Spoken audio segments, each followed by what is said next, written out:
السلام علیکم. آج ہم تفہیم عبارات پیراگراف نمبر 6 اور 7 پڑھیں گے. تو سب سے پہلے ہم عبارت نمبر 6 پڑھتے ہیں. مختلف انسان مختلف زبانیں بولتے ہیں. زبانوں کو ان کے ماہروں نے مختلف خاندانوں پر تقسیم کر رکھا ہے. ٹھیک ہے، یعنی جو مختلف انسان ہیں دنیا میں رہنے والے، وہ الگ الگ زبانیں بولتے ہیں. جیسے پاکستان کے رہنے والے اردو بولتے ہیں. ٹھیک ہے، ہندوستان میں ہندی بولی جاتی ہے. اس کے علاوہ انگریزی زبان ہے اور بہت ساری زبانیں ہیں. تو انہی زبانوں کو ان کے ماہروں نے مختلف خاندانوں پر تقسیم کر رکھا ہے. ان میں 2 خاندان بہت مشہور ہیں. کتنے خاندان؟ 2 خاندان، ایک سامی اور دوسرا آریائی. ٹھیک ہے، اب زبانوں کے 2 خاندان ہیں، ایک سامی ہے اور دوسرا آریائی. سامی خاندان میں عربی اور عبرانی وغیرہ زبانیں شامل ہیں. اب سامی خاندان میں کون سی زبانیں شامل ہیں؟ عربی اور عبرانی. آریائی خاندان میں نہ صرف پاکستان اور ہندوستان کی بہت سی زبانیں شامل ہیں، بلکہ یونانی، اطالوی، جرمن، فرانسیسی اور انگریزی زبانوں کا شمار بھی اسی خاندان میں ہوتا ہے. ٹھیک ہے، اب دیکھیں آریائی خاندان میں کون کون سی زبانیں ہیں؟ پاکستان، ہندوستان اور یونانی، اطالوی، جرمن، فرانسیسی اور انگریزی زبانوں کا شمار ہوتا ہے. ٹھیک ہے، دراصل آریائی خاندان زبانوں کا بہت بڑا خاندان ہے. ٹھیک ہے، ہم نے جو نام پڑھے ہیں کہ کون کون سی زبانیں اس میں شامل ہیں، تو اسی سے ہمیں پتہ چل رہا ہے کہ یہ بہت بڑا خاندان ہے اور اس سلسلے کا کوئی دوسرا خاندان اس کی وسعت کی برابری نہیں کر سکتا. زبانوں کے آریائی خاندان کی شعاعیں پاکستان، ہندوستان، ایران، انگلستان اور یورپ کے مختلف ممالک تک پھیلی ہوئی ہیں. ٹھیک ہے، اب یہ شعاعیں کہاں تک پھیلی ہوئی ہیں؟ پاکستان، ہندوستان، ایران اور انگلستان اور یورپ کے مختلف ممالک میں. اب ہم چلتے ہیں سوالوں کی طرف. تو پہلا سوال ہے، زبانوں کے 2 مشہور خاندان کون کون سے ہیں؟ تو اس کے بارے میں ہم نے پہلے پڑھ لیا ہے. پیراگراف کی پہلی لائن اور دوسری لائن میں اس کا جواب ہے. زبانوں کے 2 مشہور خاندان ہیں، ایک ہے سامی اور دوسرا آریائی. سوال نمبر 2، عربی اور انگریزی زبانوں کے کس خاندان سے تعلق رکھتی ہے؟ عربی اور انگریزی زبانوں کے. ٹھیک ہے، عربی زبان کا سامی خاندان سے، جبکہ انگریزی زبان کا تعلق آریائی خاندان سے ہے. ٹھیک ہے، اس کے بارے میں بھی آپ نے لائن نمبر 2 اور 3 میں پڑھا ہے. آریائی خاندانوں کی جن زبانوں کا اوپر ذکر کیا گیا ہے ان کے نام لکھیں.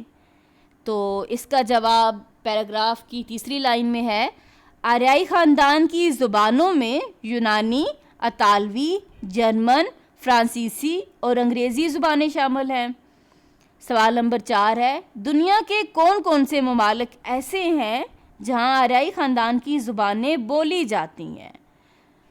تو پاکستان، ہندوستان، ایران اور انگلستان اور یورپ کے مختلف ممالک میں آریائی خاندان کی زبانیں بولی جاتی ہیں. ٹھیک ہے، اس کے بارے میں آپ نے آخری لائن میں پڑھا ہے. تو آپ نے یاد رکھنا ہے کہ سوال نمبر 3 اور 4 کو آپ آپس میں مکس نہیں کرنا ہے. ٹھیک ہے، دونوں کا الگ الگ جواب ہے. یہاں پر شعاؤں کا ذکر ہو رہا ہے، یعنی آریائی خاندان کی زبانیں کون کون سے ممالک میں بولی جاتی ہیں، اور اوپر آریائی خاندان کی جن زبانوں کا اوپر ذکر ہے ان کے نام. ٹھیک ہے، وہاں پہ ہم نے ساری زبانوں کا ذکر کیا اور یہاں پہ وہ کہاں کہاں بولی جاتی ہیں، کن ممالک میں بولی جاتی ہیں. اب سوال نمبر 5 ہے، ہماری قومی زبان کس خاندان سے تعلق رکھتی ہے؟ ہماری قومی زبان آریائی خاندان سے تعلق رکھتی ہے.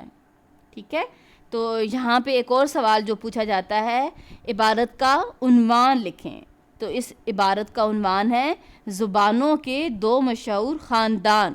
اب ہم چلتے ہیں عبارت نمبر 7 کی طرف.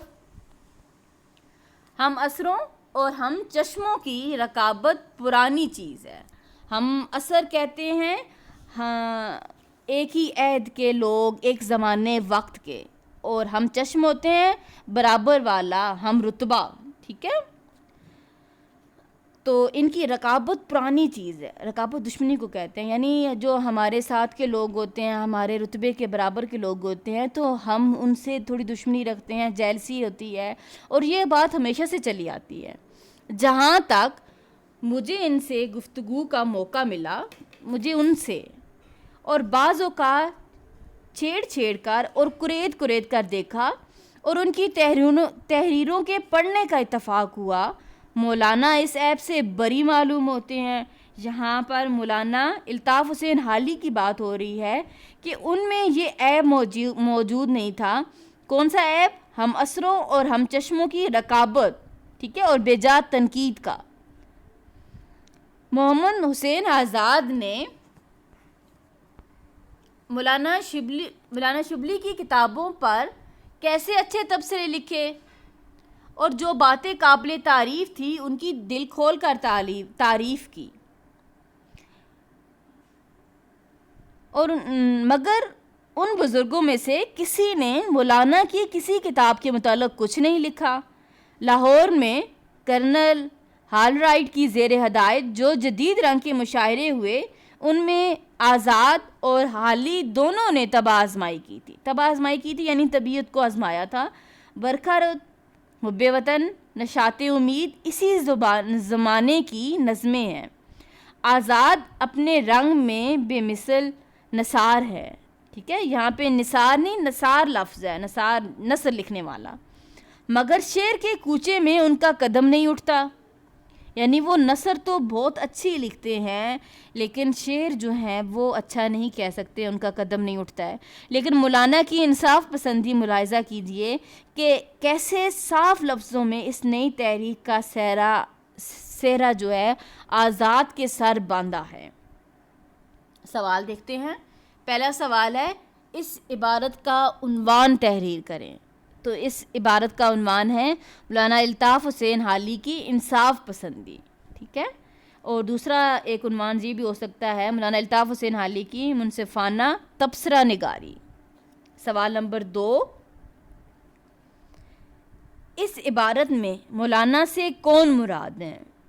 تو میں نے آپ کو بتایا ہے پہلے بھی، اس عبارت میں مولانا سے مراد معروف شاعر مولانا الطاف حسین حالی ہیں.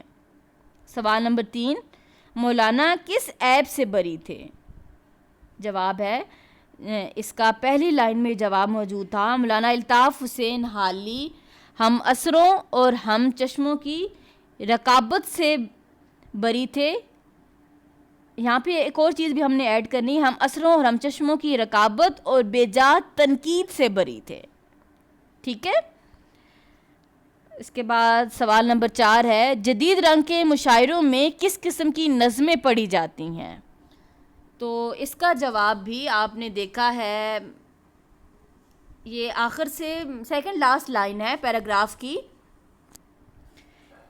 جدید رنگ کے مشاعروں میں مدرجہ ذیل اقسام کی نظمیں پڑھی جاتی تھی، جیسے برکھا رود، حب وطن، نشاط امید وغیرہ وغیرہ. نثار کے معنی لکھیے. نثار عربی زبان کا لفظ ہے جس کا مطلب نثر نگار یعنی نثر لکھنے والا. سوال نمبر 6، مگر شعر کے کوچے میں ان کا قدم نہ جمتا تھا کہ معنی بتائیے. اس سے مراد معروف مضمون نگار محمد حسین آزاد نثر نگاری کے ساتھ ساتھ شاعری کا ذوق بھی رکھتے تھے، مگر شاعری کے میدان میں ان کا سکہ نہ جم سکا. اسی وجہ سے کہا گیا کہ مولانا محمد حسین آزاد شعر گوئی میں خاص مہارت نہ رکھتے تھے. سوال نمبر 7، داد دینا کے معنی لکھیے. اس سے مراد کسی اچھے شعر پر خوب دل کھول کر شاباش کہنا داد دینا کہلاتا ہے.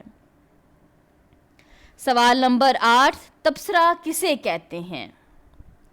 تبصرہ سے مراد کسی کتاب یا رسالے کے متعلق اس کی خوبیوں اور خامیوں پر اپنی رائے بیان کرنا ہے، ٹھیک ہے. یہ تھے پیراگراف، ٹھیک ہے، 6 اور پیراگراف نمبر 7. امید کرتی ہوں کہ آپ کو اچھی طرح سمجھ آئی ہوگی. ویڈیو کو لائک کریں، چینل کو سبسکرائب کریں اور اپنے دوستوں کے ساتھ شیئر کریں. اللہ حافظ.